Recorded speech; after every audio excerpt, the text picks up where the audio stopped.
last week, the Broncos scored 9 points in overtime. This week, they scored 16 points. They go up 7. They actually get a touchdown. They score 16 points and lose to the Chargers. And Jim, I look at it and I say, look, I know Russell Wilson has not played well, but weren't we mistaken? Weren't we silly to think that the Broncos were one quarterback away from being a contender? Because if you just look at it, if you look at their 2021 season and look at their offseason and even their draft, they have a lot more problems, have a lot more problems beyond Russell Wilson. No, I got to disagree with you there. Really? I'm one of those people. Yes, I am one of those people who thought they were a quarterback away. Defensively, they're very good, very talented. Offensively, they have players at the skill positions. Look, the reality, yeah, they do. I do. Yeah, I do. I believe that wide receiver core has ability. Is it one of the top receiver groups in the NFL? I wouldn't go that far, but it is a talented receiver group. The problem I see here, Michael, to be honest with you, is I see a quarterback who is better playing off script than he is running a timing offense, which is what Nathaniel Hackett wants to run. And if you can't operate efficiently out of a timing offense, you're going to have the struggles that the Broncos are having with Russell Wilson. What did we see last night? When a play broke down or he had to go off script, he was at his most effective self. When he tried to throw on time from the pocket, they had issues.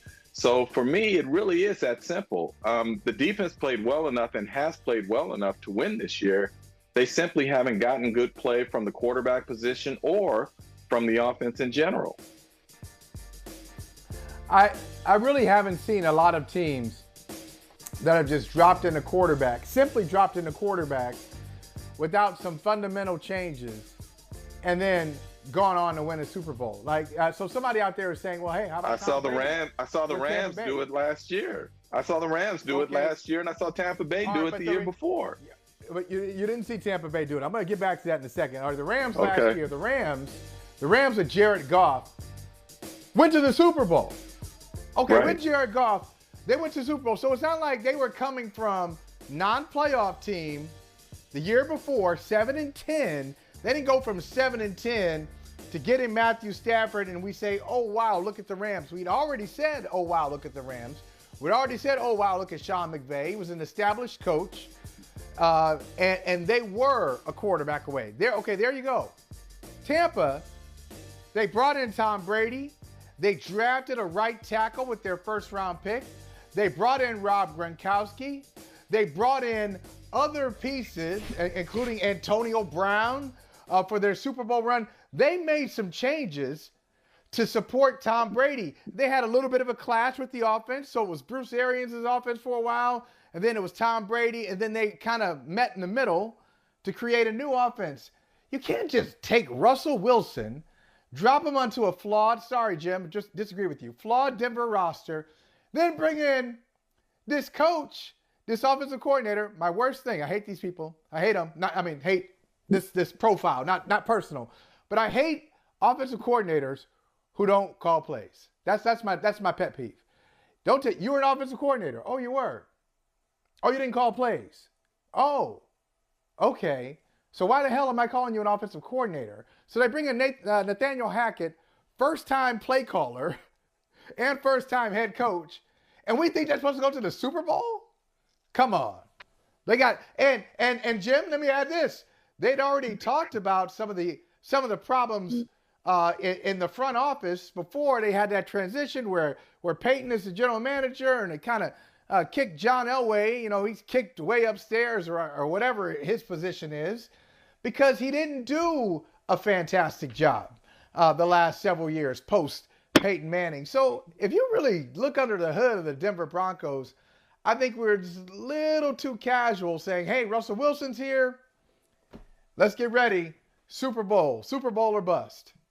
Let's be clear here, Michael. In terms of John Elway, he did not do a good job with the quarterback position after Peyton Manning.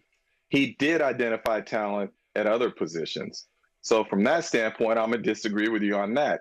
what I'm going to ask you is you look at the Denver Broncos. Why isn't Elway the sole decision maker anymore? You think he got tired? Do you think he wanted to step aside?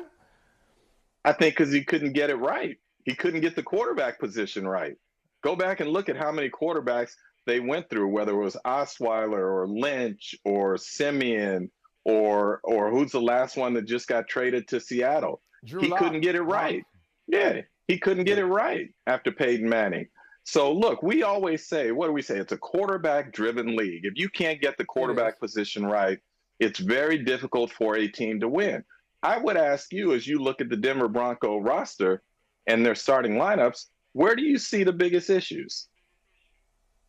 Oh, the biggest issue. Okay, I'd say the two biggest issues are there are three important, the top three positions, important positions in a franchise. In no particular order: quarterback, head coach, ownership.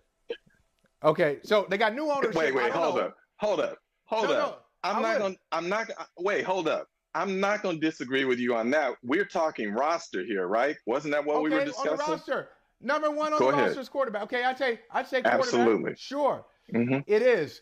But if you had excellent, what I'm pushing back against, if you had excellent quarterback play from the Broncos, I don't think that they're the Buffalo Bills. So I think the Bills have a better roster. I don't think they're not Kansas City. Maybe they should be a playoff team. Maybe instead of 2-4, they should be 4-2. Maybe.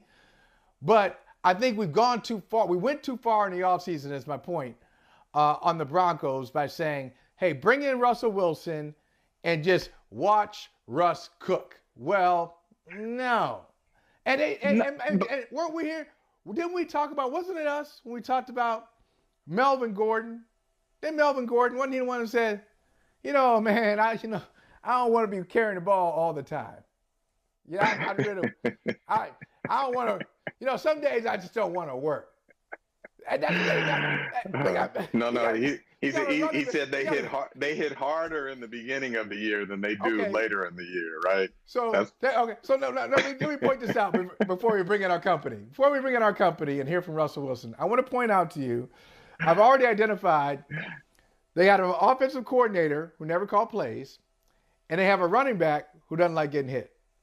Other than that, hold on here. I mean, you're completely ignoring Javonte Williams here. I mean, he was a frontline running back. He was a frontline running back. Look, here's the thing with Russell Wilson. I was one of those people who said they were going to be vastly improved. But I don't think I hope no one was saying that they were just going straight to the Super Bowl. What we were saying is with Russell Wilson, they will be a contender, which is vastly different from saying they are a Super Bowl front runner. So I would push back in that way. Look, I would say this to you. I don't think there's any way you will look me in the eye here and tell me you did not believe that Denver would be better with Russell Wilson at quarterback than Drew Lock or Trevor Siemian or Paxton Lynch or Brock Osweiler. Would you give me that? Hold on. Let's listen to Russell Wilson. Here's Russell Wilson. Shoulder did good, but listen, I think the only thing that matters is us winning. I'm not going to sugarcoat it. The only thing that matters is us winning and finding a way. Been through tough times before. I know that we can come on the other side. We got too many good football players and guys who work their butts off every day, and so we got to make that happen. And there's no excuse for it. We got to find a way. Like once again, I thought we did some really good things. We did some things that we should have tightened up and done better. And so, what I'm focused on is, finding a way to keep doing the good things that we were doing. How do we keep doing those things? So, tonight was unfortunate. We should have won that game. We felt like, and we got to keep going. Hey, thanks for watching Brother from Another on YouTube. Make sure you hit subscribe before you leave, and be sure to watch us 3 to 5 p.m. Eastern Time on Peacock. Appreciate you.